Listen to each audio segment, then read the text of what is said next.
Boom. Salutations. You know, I was at a crossroads in what to actually call this video, because the narrative of it is the hijacking of the extraterrestrial contactee scenario, or we could call it the rewriting of the narrative of the extraterrestrial contactee narrative. And it's something very serious that is going on. I've been seeing it now. I've been given a platform enough to where I can observe different groups and several different things in the media that's going on, and seeing what actually real contact is and what most of us experience being rewritten to this negative type of narrative.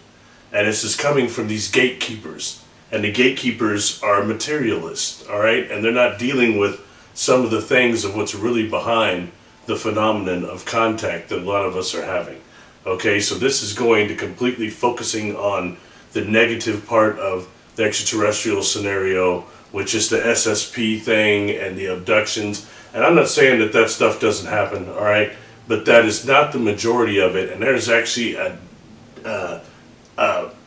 body of work from Ray Hernandez and Free Foundation of Researchers for Extraterrestrial Contact, now called CCRI, the Conscious Contact Research Institute.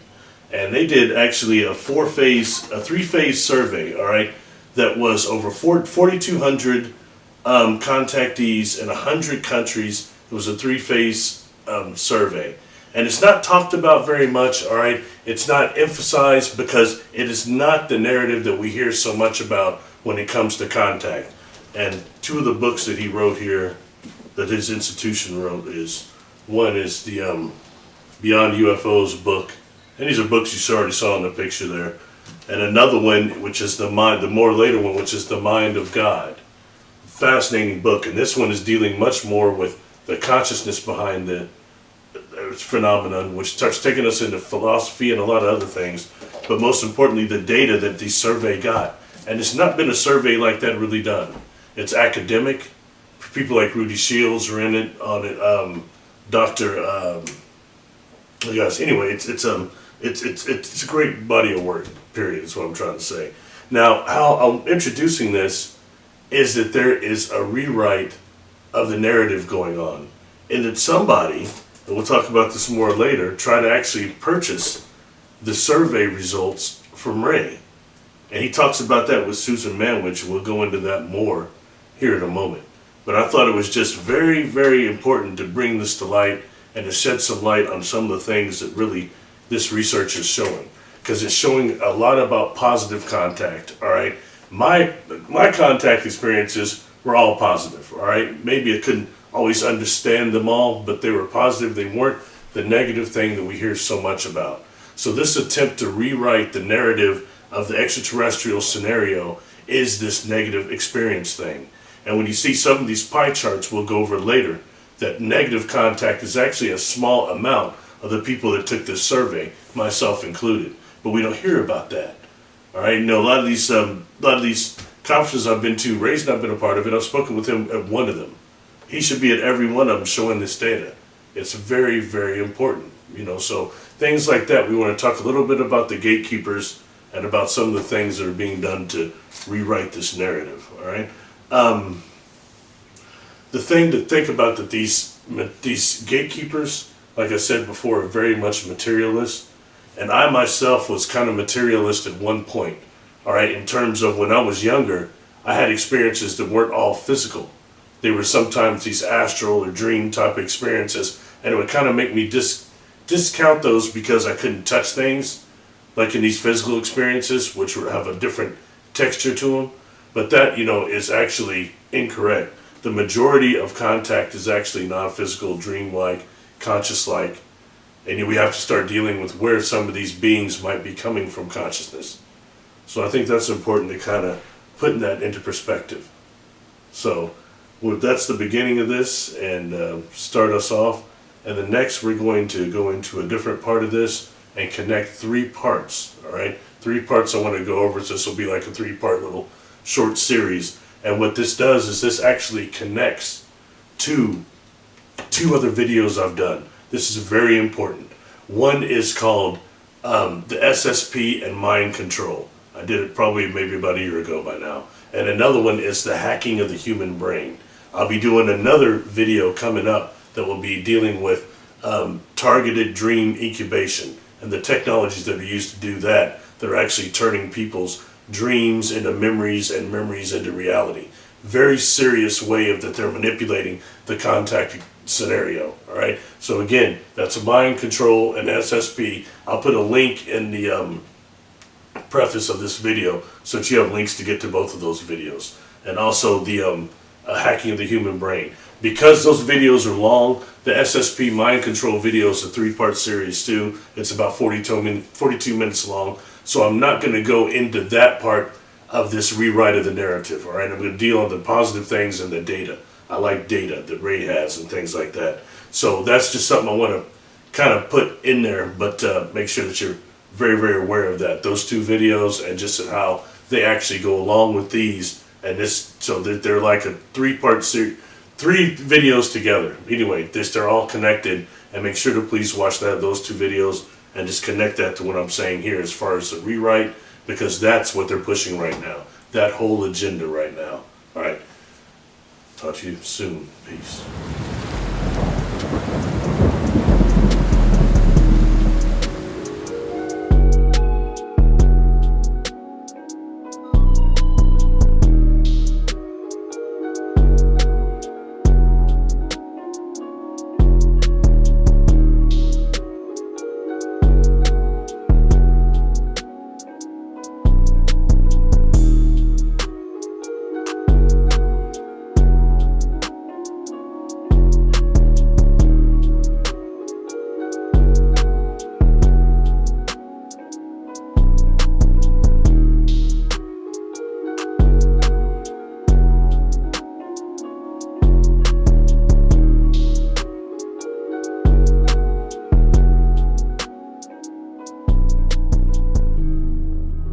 Boom! Salutation. This is a part 2 of the rewrite or hijacking of the UFO contactee, extraterrestrial contactee scenario. This time I want to talk about my friend Susan Manwich. And Susan and I have become friends over the years, and I will tell you how we actually have became acquainted. All right, and the reason why I'm bringing Susan into this and discussing her is not just because of the contact, but because she had done a video, and I'll link that also in the both in the comments and in the context prefix of this video, with Ray Hernandez. She was a part of the Free Foundation, and about this rewrite and the hijacking of the narrative, and how there were people, actually these gatekeepers are trying to actually buy this research from Ray. So, and what would be no more than an attempt to suppress the narrative of it, and also rewrite it and shift it away from the positive contact scenario.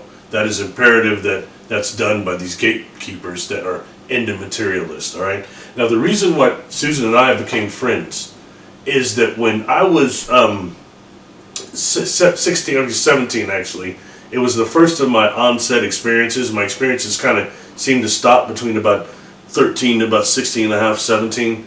And this is one of these experiences when I woke up on this craft, and it was what was the gyrospheric engine that I've talked about in several different videos. So I won't go over that too much, but that's this engine here, or actually I think it's more of a brain actually, that had actually the hexagon, what we could call something similar to a huge piece of C60, and a hexagons inside of it. Takes us into the honeycomb conjecture. I've talked about in those videos, won't go over that again now. But it had these rings around it, and it's emitting this light, okay, that is going up. And these are actually decks right here that you see. Those are decks. So I was down here, but I'm looking up. And this light that these beings are giving to me is a polarized light, but it's angelic golden liquid energy, they kept calling it, putting in my mind, all right? And it's some type of God-like, Christ-like that they polarized. It's living energy. I think it's got orgone components and other things. But anyway, point being, on this up here, I could see people touching up this first deck up here, touching the living light. And they look like they're kind of phased out, but they were way away. So I want to go up there, and suddenly, as on some of these ships, suddenly you are up there and there getting real sick. And the people that I saw touching this living light, another thing that these beings call it, the living light, that they're touching living light are about as a group of 7 people. And one at a time, they're going over to the end of this deck, and they're touching this light that's being emitted here. And 3 of these people I've met in my real life, all right, my regular day life, let's call it that, which would be Susan Manwich was one. She was watching over there touching the light. Standing ready to go next is the gentleman Bill Spicer that wrote the book Fast Movers. All right, Bill Spicer is responsible for me actually coming forward. Him and that devil person was the first people that I interviewed with, but Bill actually did it at Bill's house. So I just got to give Bill credit for that. He's also very good with quantum physics, and he does something called the quantum observation method, which has to do with actually diffracting light off of using polarized lens, and it kind of catches something that we can call the quantum hologram. It's quite interesting with some of these ships. Anyway, back to this. The other woman, the other person, this older woman named White Dove, there she's standing in the crowd too. And her and I, she's a psychic I met when I was actually 16 from my town, and her and I had a talk about this years later, and it was quite interesting. You know, she didn't just what went on, but she was aware of the energy too. So anyway, that's what caused Susan and I to start communicating. At one point, before I came forward, Bill, who works with at that time was contracting with my father. All right, he's a pilot and an engineer, and he was a contactee, and we started communicating. And then when I tried to give him the slip, but he wouldn't buy it, you know. But then when I actually saw him face to face, he was one of the people I'd seen on this craft. And then one day we started communicating about this type of stuff, and he remembered it. He remembers the box up here and other things. So this is a conscious experience he has memory of. And then he starts telling me about this lady I need to check out. E.T. Evolve, it was on YouTube. And it was Susan. And when I saw it and finally looked at it, it was somebody, the lady I saw touching the light. So, you know, but for me, that happened when I was 17 or something. For Bill, that probably happened just so many years ago. So it's very interesting when we start dealing with the time lag and these beings that can manipulate the timelines and things like that. So anyway, that's just kind of the connection. Moving back to Susan. Susan there's a picture I'll put up, she gave me permission, and you'll see beings that are similar to this, okay? These beings, this is a different experience that I've went over before, so I'm not going to spend a lot of time on it, but this was actually connected to, this experience here, which I've gone over before, the synaptic helmet. This was just another room, and in this room, there looked like it almost seemed like it was organic, as in a cave-like type, but these like stalagmites coming down, there were these balls on there, these honeycomb-type balls that were similar to what you see here, okay? But these beings, these light beings, were coming out of those. Looked like these lights were stripping around and they would materialize. And they were using that, they were telling me, for a frame of reference also. Humanoid form like that, you know, dealing with light beings and beings using this AGLE. So Susan has a knowledge of those beings, and she's talked about them a little bit, and this energy. And something else that I think that is interesting, important to touch on her, is that she had also had a negative experience when she was young. She got taken out of school, and some people, you know, maybe not Men in Black, but similar, were questioning her and driving her when she wasn't, not taking her home like she's supposed to be, and something that they were, you know, it shows how they're tracking contactees. And she's done a lot of stuff with John Mack Institute and stuff like that. And Susan was gracious enough to make a clip for me concerning this whole situation. So I'm going to let that be showed here in a moment. Ray gave me a call. We talked for probably an hour and something. He was not able to provide me a clip, but later on we're going to go over just some of the survey results after this that I thought are interesting and are worth showing the data and how this narrative is trying to be rewritten. Excuse me, get excited. Anyway, so this is very, very important, and I thank Susan for doing this clip, and I believe that's everything I did want to say. Make sure I preface everything. Again, I'll put a link up concerning which is on her channel, which is the interview she did with Ray and her talking about this stuff directly. So this will be another part of this, and I think it's important. And I thank Susan for doing it, and I'm doing this, and I'm going to let you check it out. Peace. Hi, my name is Susan Manwich, and I run a Substack account called IET Evolve, which is on ietevolve.substack.com. And I write a lot about consciousness, the changes on the planet, electromagnetism, and things that relate to really our evolving consciousness and again the changes on the planet, and with a view from what I call the contactee perspective. I am a contactee. I've been one throughout my entire life, and someone there's an innate connection and relationship to people that have contacted. A lot of us have what are considered intuitive or these extrasensory capacities. So I write from that perspective and try to do things in a very grounded way as well. I do have a research background, and I feel like that's important to have things be grounded.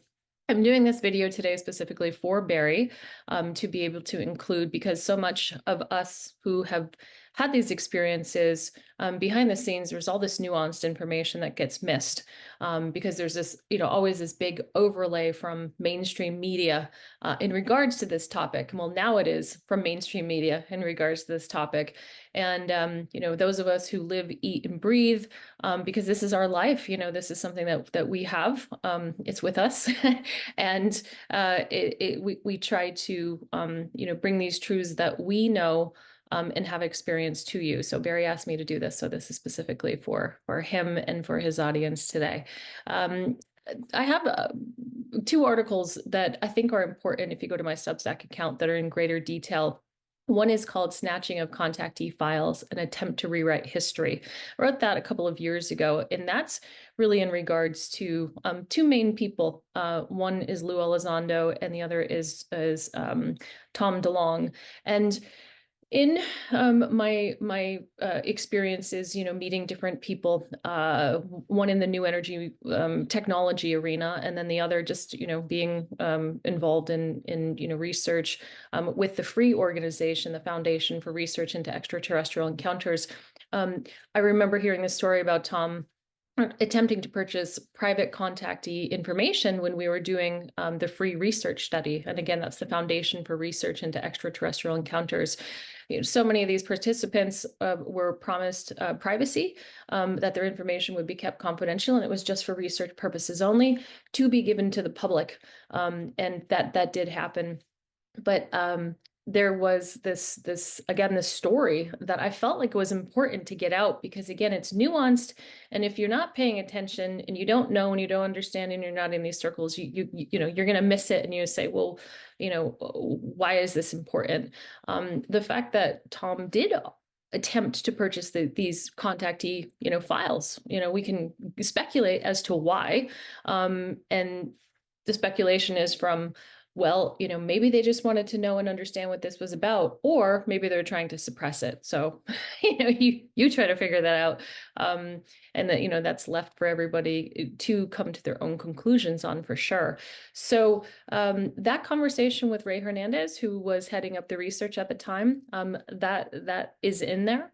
And I think Barry's going to show you that clip of that. And the other one is, what are UFO disclosure gatekeepers acclimating the public to? This is important because the information that came out in the New York Times article in 2017, really created the buzz for the first time with mainstream media recently, in regards to UFOs, and that the government may know something about it, and will we be able to get disclosure? But what's addressed in that article is the gatekeeping from Leslie Kean and Ralph Blumenthal. And Leslie even says this, that it's a matter of acclimating the public, basically like one piece of information at a time. Like that's not journalism. Who's deciding who gets what, and why? So these are the questions that are important to ask. And if you can see that this is not what is presenting itself to be, and there is a greater story that people like myself, Barry, and others are continually trying to get out in a grounded way, it helps, I think, the average person, who's just trying to understand these things, maybe get a more complete and whole picture. Thank you.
Boom!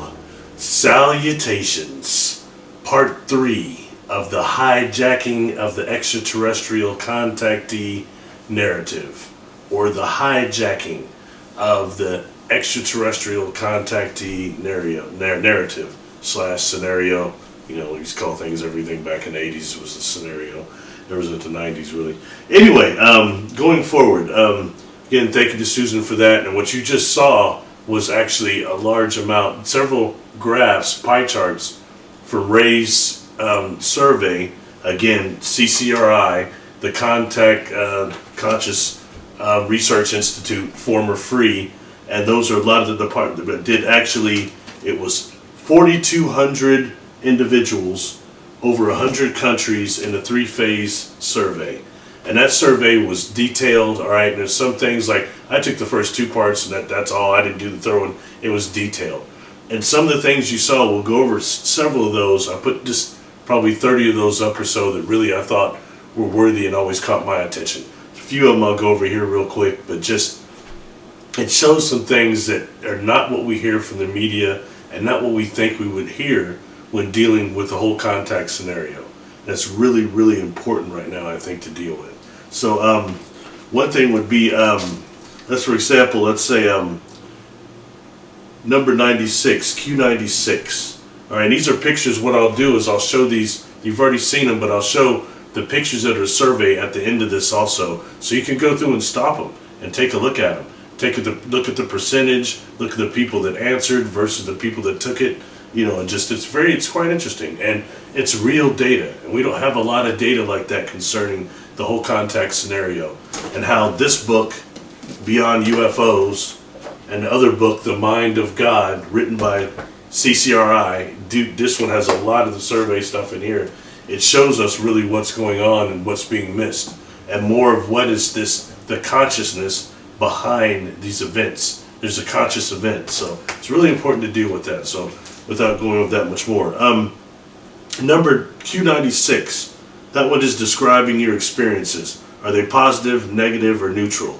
You look at that that chart, it's 68% have positive on there. So that's, skewed more to the positive, like what I dealt with. That's, that's noteworthy, definitely. Question number 99. Did your experiences were you positive, negative, or positive? And 44% said positive. Only 19% said slightly negative. Slightly negative. So that's not. I mean, that's incredible when you look at that, the numbers and everything. So, question 135: would you stop your extraterrestrial contact? It's overwhelmingly no experiences, and if all experiences were negative, most people want to stop them. Question 137: was medical healing done? More than half of the people said yes, out of 1,464 people. That's huge. And I think I put a picture up already. It's Preston Dennis' book, UFO Healings. That book helped me. One of the experiences I had that was not necessarily physical, you moving around one of these craft, I saw people being healed in a room with some type of a silk type light. I think I've done a video on that because I don't talk a lot about my astral experiences or my dream-like ones as much as I do the physical ones, because those are just more concrete for me. But I did see these people being healed with some type of a light that looked similar to a type of silk type light, and it was being emitted by these type of rods with these crystals on them. Not like the one the Andromedans I had, but different. Anyway, that's neither here nor there. Back to this. Medical healing, it's important that that's not emphasized a lot. And Preston Dennis' book, like I said, UFO Healings is a good one, and a part of the phenomenon we don't hear a lot about. Was question 211, the ET message about Earth and the environment, out of 1,274, almost half, was half and half, all right? So that's so often how we hear that about the environment. That takes me back to my friend Jessica Jones when I gave her the target of the Zimbabwe children. And that goes into one of Preston Dennis' books that I talked about, another one which was Schoolyard Encounters, and how often that happens. And who is it the faction that's trying to communicate with the children? And it's always about the Earth. That's the future. Take care of the Earth. In my own experiences, I asked what was happening in the future, and I wasn't shown anything, but I was shown the past. And saying that will not happen to Earth again, almost being destroyed in that fashion. So that's serious. And I think it's a chance to humanity to remain the stewards of this planet. So I think that's a real important question on there.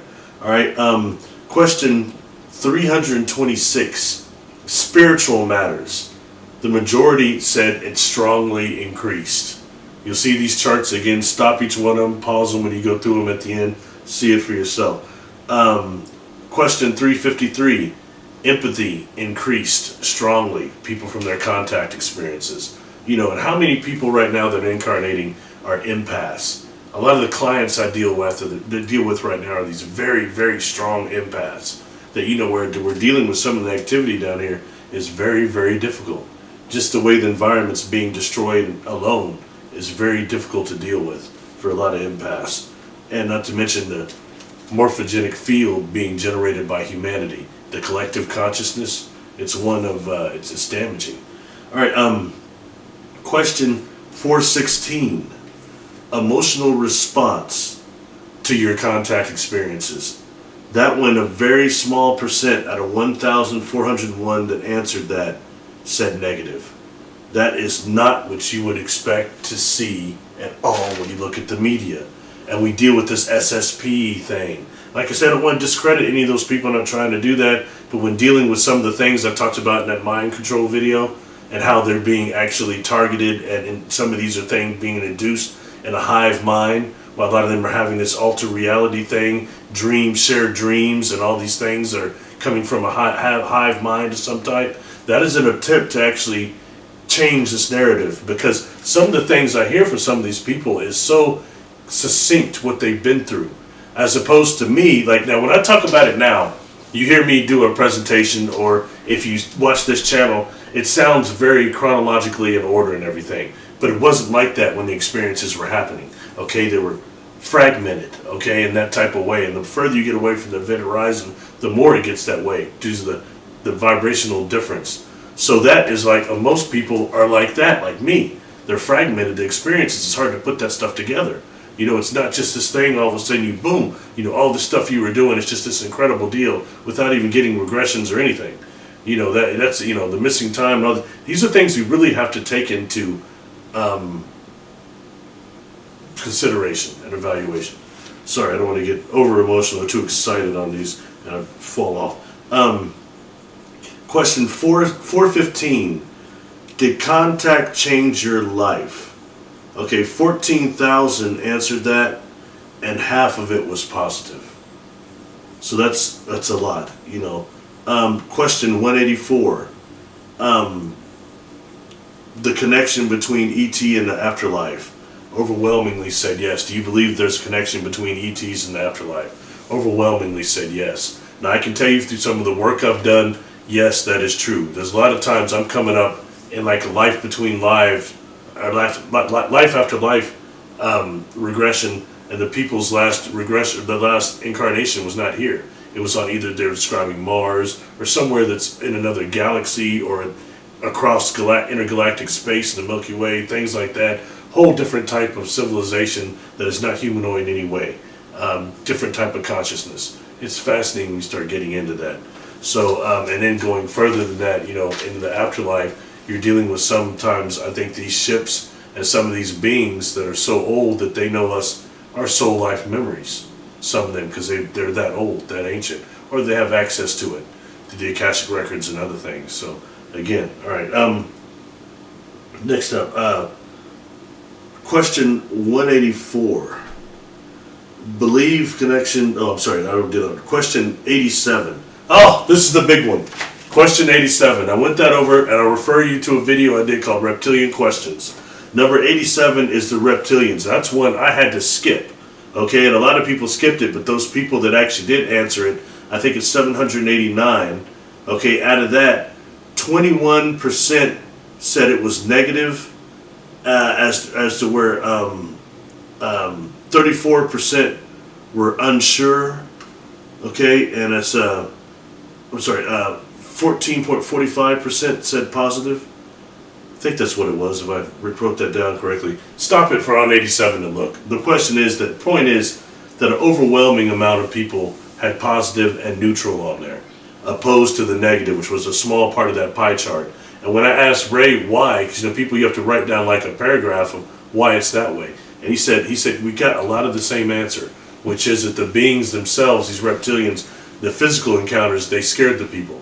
They were frightening, all right, but they didn't do anything to them. Sometimes they actually gave information or shared technology or something like that, maybe even a healing. So he said, so it's not what you all think you would hear about the reptilians. So that's just very interesting when you start dealing with that and the different factions of them. And, you know, so it tells you that everything that even we hear about them is not correct. So this is data that needs to be observed. Again, that's question 87. I'll make sure I didn't get that right with the 21.93% negative. I thought that maybe was a positive. I could be wrong. Anyway, just look at that for yourself. Last one I'll go over. Question 41. And also that goes along with question 12. And that's concerning Rh negative blood. Interesting, a lot of people don't know what blood they have, but it's not the overwhelming Rh negative, O positive that you thought you would hear because of ancient aliens, these other things. There's certain bloodlines. There's a lot of different more than that going on when you look at those charts there. All right. So that's just something to go over, and I think it's important to look at those. I urge you to go look at the CCRA Institute yourself. Check out the data for yourself. I've got some other things. Ray wasn't able to provide me with the video, but we did talk, and he's endorsing a lot of this, and I think it's really important. Check out his books, check out the real narrative and what's going on there, and be observing, be realizing how they're actually hijacking the brain, how they're manipulating brain waves and dreams, and these things are going on that's changing the narrative. And whatever happens, don't let anybody convince you, oh, don't go get hypnosis, don't explore your own experiences. You can't trust hypnosis, or you can't trust what you get from that. Don't listen to them. Explore it for yourself. And who are they to tell you about your contact experiences? no good. You know what I mean? So anyway, go into this, and I encourage people to communicate with each other about this topic. I want to thank the people on Patreon. That's why this video is being made. They stuck with me long and hard. It's not easy to get these videos made anymore. So thank everyone on Patreon. That's why this video is being made. Thank the people on YouTube that have been coming forward from these interviews and stuff I do, saying please keep talking, really encouraging me to go forward. Thank you. A lot of nice comments on YouTube also. That's really cool to see the other side of this sometimes. I got heckled for a while. So thank you very much. Much love and peace. That's everything I wanted to say. This is a very serious deal. Please connect this with the other videos I mentioned. Mind control and SSP, hijacking of the human brain. I'm sorry, the hacking of the human brain. Those go with this video, all right, along with a few other things. So, much love, peace.